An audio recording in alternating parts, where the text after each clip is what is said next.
நமஸ்காரம். ஒவ்வொரு நாளும் நாம் எத்தனையோ செயல்களை செய்கிறோம். தூங்குவது, விழிப்பது, பல் தேய்ப்பது, குளிப்பது, சாப்பிடுவது, நடப்பது, வேலைக்கு செல்வது, இன்னும் எத்தனையோ. இதெல்லாம் அன்றாட செயல்கள்.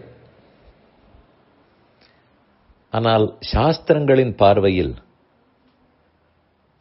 நம்முடைய செயல்களை இப்ப எப்படி பிரிப்பார்கள்? சற்று சிந்தித்து பார்த்தால் ஆம், இந்த நாளில் ஒரு வகைதான் புரியும். ஒன்று,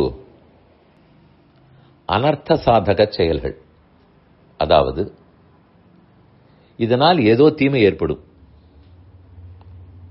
பொய் சொல்கிறோம், திருடுகிறோம், பிறர் பொருளுக்கு ஆசைப்படுகிறோம், ஹிம்சிக்கிறோம். இதே போல் செயல்கள் எல்லாம் எங்கு கொண்டு போய்விடும்? நமக்கு தீங்கு ஏற்படுவதில் தான் கொண்டு போய் விடும். பிறர்க்கின்னா முற்பகல் செய்யின், தமக்கின்னா பிற்பகல் தாமே விளையும். ஆகவே தீங்கை விளைவித்துக் கொள்ளக்கூடிய நம்முடைய செயல்கள் இதெல்லாம் கண்டிப்பா செய்யக்கூடாதுன்னு தெரிகிறது. ஆனால் சிலதெல்லாம் நடந்து கொண்டுதான் இருக்கின்றன. இது முதல் வகை. இரண்டாவது வகை, நன்மை ஏற்படுத்தக்கூடிய செயல்கள். அர்த்த சாதகங்கள்னு சொல்லுவார்கள். இந்த உலகத்து நன்மையாக இருக்கட்டும் அல்லது மேலுலகத்து நன்மையாக இருக்கட்டும், இதே போல் நன்மைகளை எல்லாம் கொடுக்கக்கூடிய நல்ல செயல்கள், புண்ணியங்கள். சொர்க்கம் போவதற்கு ஜோதிஷ்டோம யாகம் பண்ணுன்னு சொல்லுகிறது அந்த செயல். சொத்து பத்து சம்பாதிப்பதற்கு வாயவ்ய யாகம் பண்ணுன்னு சொல்லுகிறது அந்த செயல். ஒரு ஆரோக்கிய கேடு, மரண பயம், அதை தாண்டுவதற்கு மிருத்யுஞ்சய ஹோமம் பண்ணு அந்த செயல். இதெல்லாம் இந்த உலகத்து நன்மையோ அல்லது சொர்க்கம் முதலான உலகங்களை பெறவோ செய்யப்படும் செயல்கள். இது இரண்டாவது வகை. இன்னும் மூன்றாவது வகை, நாம் ஏதோ ஒன்றை செய்தோம், அதனால் தீங்கு வருகிறது. அந்த தீங்கு நம்மை பாதிக்காமல் இருக்க பரிகாரம், பிராயஷ்சித்தம் செய்ய வேண்டும். பிராயஷ்சித்தமாய் பரிகாரங்களாய் செய்யப்படும் செயல்கள். நமக்கு இன்ன காலம் நன்றாக இல்லை, பிராயஷ்சித்தம் செய்கிறேன். இன்ன தப்பு செய்து விட்டேன், அதற்காக பரிகாரம் தேடுகிறேன். இதை போல இருக்கிற செயல்கள் மூன்றாவது வகை. இன்னும் நாலாவது வகை, இந்த செயலை செய்ததற்காக எந்த பலமும் கிடைக்காது. ஆனால் இந்த செயலை செய்யாவிட்டால் குற்றம் வரும். நாம் முதலிலே சொன்னது ஒரு செயலை செய்ததனால வந்த குற்றம், பொய் சொல்லுதல், திருடுதல். இப்ப சொல்லுவது, இந்த செயல்களை செய்யாமல் விட்டால் அதனால் நமக்கு குற்றம் வரும். ஆனால் இந்த செயல்களை செய்ததினாலே எந்த ஒரு போனஸ் கிடையாது, லாபம் கிடையாது. செய்யாவிட்டால் குற்றம் உண்டு. இப்படிப்பட்டவை நான்காவது வகை. இதில் எதை செய்ய வேண்டும், எதை தவிர்க்க வேண்டும்? முதல் வகை கண்டிப்பாக கூடாது. தீங்கு ஏற்படுத்தக்கூடிய செயலை செய்வோமா என்ன?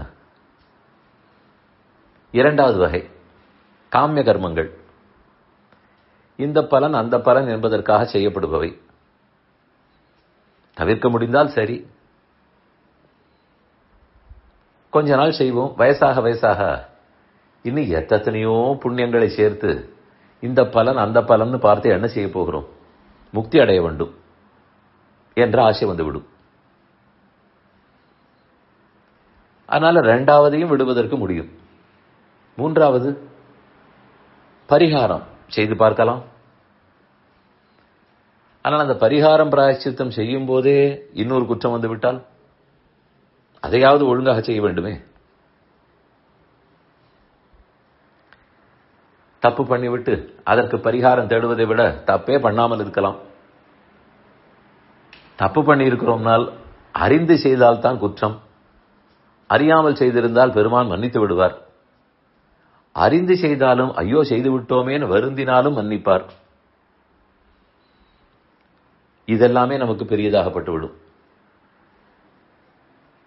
ஆனால் கடைசியில் இருக்கிறது 4வது வகை. அது மிக முக்கியம்.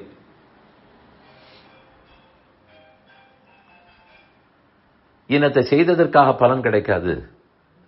ஆனால் செய்யாவிட்டால் அதனால் குற்றம் உண்டு. தினப்படி செய்ய வேண்டிய சந்தியாவந்தனம், பஞ்சமகா யஜ்ஞம். அதை செய்ததற்காக எந்த பலனும் கிடைக்காது. ஆனால் சந்தியாவந்தனம் பண்ணாவிட்டால் அகரணே பிரத்யவாயம், செய்யாவிட்டால் குற்றம் உண்டு. அதை போல இருக்கும் செயல்களை விடவே கூடாது. அதைத்தான் நித்திய கர்ம அனுஷ்டானம்னு சொல்லுவார்கள். தினப்படி செய்ய வேண்டியதை நிறுத்தவே கூடாது. நிறுத்தினாலும் பெருமானுக்கு பிடிக்காது, நமக்கு நன்மை இல்லை. இப்ப நாம் செய்யும் செயல்களை எல்லாம் இந்த 4 வகைகளுக்குள்ளே பொருத்தி பாருங்கள். எத்தை செய்ய வேண்டும் விட வேண்டும்னு நமக்கே புரியும்.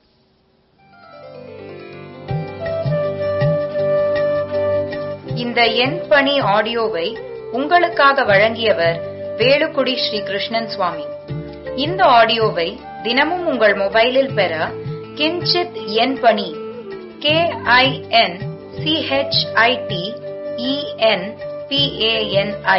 என்ற ஆப்பை கூகுள் பிளே ஸ்டோரிலோ அல்லது ஆப்பிள் ஐஸ்டோரிலோ டவுன்லோட் செய்து கொள்ளவும். தினம்தோறும் இது போன்ற உபன்யாசங்களை கேட்டு மகிழவும்.